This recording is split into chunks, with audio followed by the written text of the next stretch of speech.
One of the things that I've come in terms with in my awakening is this always wanting something, needing something. And I've recognized that it's not the objects themselves. I want to use the example of food because food has really become a lesson, a teaching for me, a very sacred one. And I've always searched for food as pleasure, right? Comfort, at a deeper level, security. And that's really what I'm seeking. I want to feel secure. I want to feel secure within the body. And I feel like that awareness, all of it is awareness. I'm not eating food, I'm eating awareness. I'm tasting myself. And what I've seen is that it's never about the food or the object. It was always about awareness recognizing itself as fullness, as safetyness, as the body feeling itself. And the body is just a concept. When we let go of everything, there's really just knowing of appearances. And this knowing is not conceptual yet. It manifests itself as concepts. Check this out. Anything that you conceive of, that you know of, you are creating it. You are imagining it. Right now, you are imagining others. That's crazy, right? But it's true because you have to conceptualize it first in order for it to appear. Let's say that you're feeling overwhelmed. How do you know that? How do you know that it is overwhelmed? That's the way you understand it. It's how you conceive it. It comes from your mind, and your mind is imagination. It's the tool for imagination.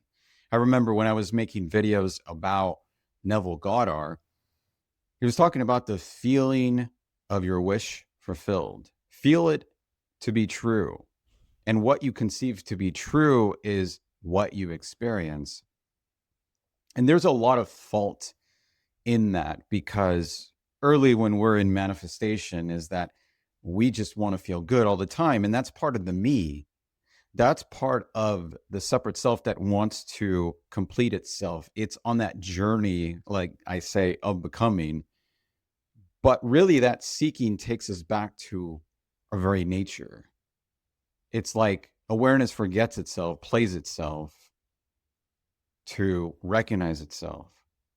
But we go through a lot of failings of this recognition because we're still in the understanding that there is a me behind the eyes as the body, and that these objects actually create that satisfaction, or for me in food was pleasure. And it still is to a certain point. I'm not going to deny that. But I've learned and I've seen that the food doesn't have any pleasure. That's easy. That the food doesn't actually make the moment better. That the food has no inherent meaning. It's actually empty. It's just an appearance. When I don't try to conceptualize food, or more specifically, I don't create a story about it. You see, it's the very thoughts. This is good. I want more. I need this. And that was really the thought that kind of made me really discover what is food and why am I seeking it so much? And it was the thought that I need something to complete me. And ultimately, we all just want to end the separation. We want to end the search to become something, to complete yourself, whether it's protection, peace, happiness, abundance, freedom. And we look these things in objects: money, a better job, a better relationship, a better circumstance, more control, a better body. But that's never what it's about. It's the recognition that you will have as knowing. You'll know the appearances of these things, and then you will recognize they're just appearing and they don't actually mean anything. All meaning comes from the mind, which is part of how I say it's imagination. It's a very deep realization to know that all of this is imagined by you, even others. And this goes into solipsism, where Basically, there's one universal mind, the mind of God, and how he's manifesting multiple forms or appears to be different forms, but it's really just the one of many, right? It's like what do they call it? The hall of mirrors, where you see yourself as something, as someone, and then you start to see other reflections of that same body or yourself. And so if you believe that you're the body, you're going to see other bodies, which I can see, okay, as long as I think that I'm the body, I'm going to see other bodies. And the point is to not disregard or push these appearances away. The truth is that there is appearances and there is knowing. And these are not two different things. And because the mind tries to understand it, it starts to label, right? It will say that is a chair and this is a body. But if you remove those labels, what really is there is just an appearance. If you investigate the substance of it, the substance is knowing. There's nothing else. You can't say, oh, it's solid. It's made of wood. It's made of cells.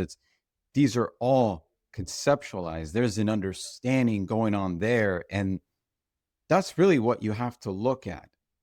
One of my first videos that I made was interpretations create reality. And I knew this at a deeper level, that my very act of interpretation was creating my suffering.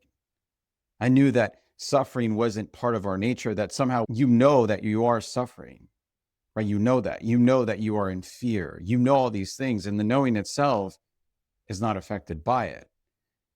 Very much like a mirror and its reflections.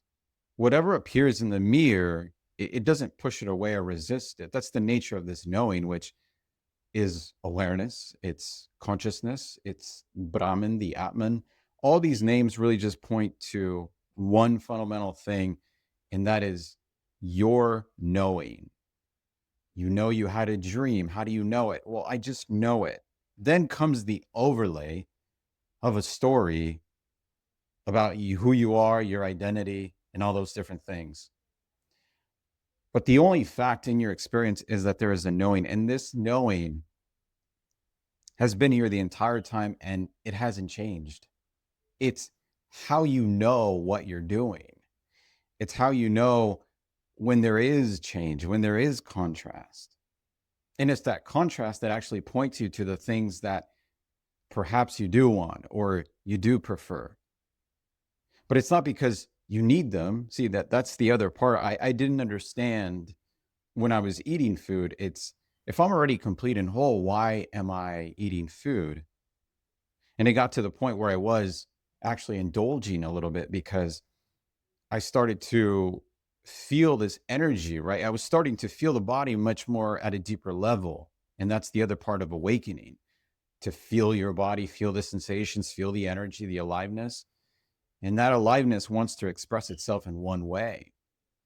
And what I notice is that awareness plays this game of forgetting that it's complete and whole, to only experience a sense of lack, a sense of emptiness. But it's never really there. It's actually what wakes you up. It wakes you up to your true nature, which is unlimited. It's never been born and it's never going to die. Yet you will still have the experience of pain, discomfort, death, the apparent physical death, right? Lack, emptiness, hunger, all of these discomforts that we have been taught to push away because we are this body. There's a me here that's solid, but there's no solidity. There's just sensations. Again, that's being conceptualized. And it's just part of how awareness recognizes itself. The knowing wants to know itself as experience. And experience is imagination. Manifestation is occurring naturally, whether you want it or not. If you already have a desire within you, that's God wanting to know itself, which is you, but you can't own it.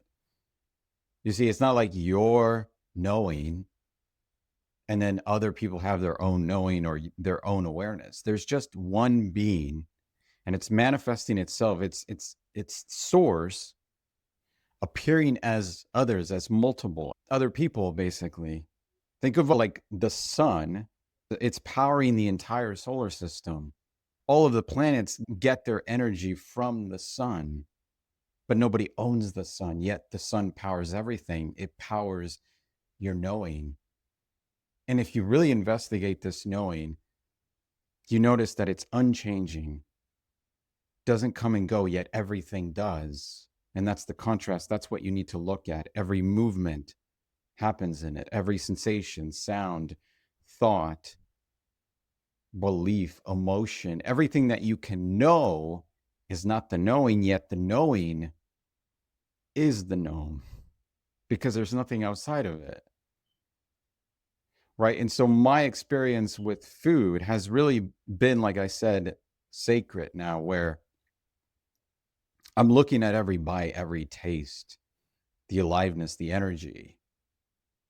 I'm looking at the solidity of the food. Is it really solid? Is there really a boundary between me and the food, between the food and the space? Are they different? And I had the recognition that they're not, that it's all conceptualized. And literally what they're just is knowing of appearances with no meaning whatsoever.